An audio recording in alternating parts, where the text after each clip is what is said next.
কোথাও আগাছা জন্মেছে, কোনো গাছের চা পাতা নষ্ট হয়েছে, আবার কোনো কোনো পাতায় আক্রমণ করেছে পোকামাকড়। এই বেহাল অবস্থা মৌলভীবাজারের ন্যাশনাল টি কোম্পানির বিভিন্ন সেকশনের চা বাগানের। শ্রমিকরা জানান ২.৫ মাসের বেতন বকেয়া রয়েছে কোম্পানির কাছে। কর্তৃপক্ষের লোকসানের কথা ভেবে বেতন ছাড়াই কিছুদিন কাজ করেছেন, কিন্তু সংসার চালানোর জন্য বাধ্য হয়ে পাতা তোলা বন্ধ করে কর্মসংস্থানের অন্য পথ বেছে নিতে হয়েছে তাদের।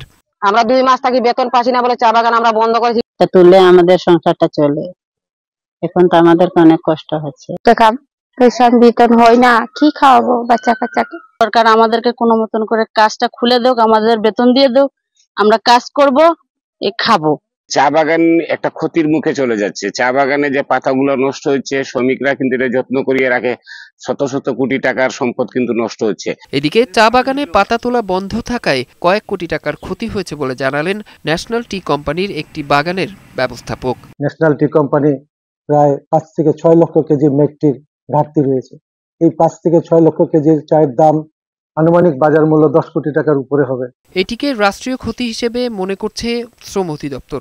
শ্রমিকদের মজুরি পরিশোধ করে সমস্যা দ্রুত সমাধান করে ফেলার পরামর্শ দিলেন অধিদপ্তরের কর্মকর্তারা। চা শিল্পের জন্য এটা খুবই দুঃখজনক এবং এটা আমাদের জাতীয় অর্থনীতির জন্য একটা ক্ষতির কারণ হবে বলে আমি মনে করি। শ্রমিকদের দুর্দশা লাঘবে পদক্ষেপ নেবে ন্যাশনাল টি কোম্পানি, এমন প্রত্যাশা সংশ্লিষ্টদের। অরিসুল ইসলাম, বৈশাখী সংবাদ।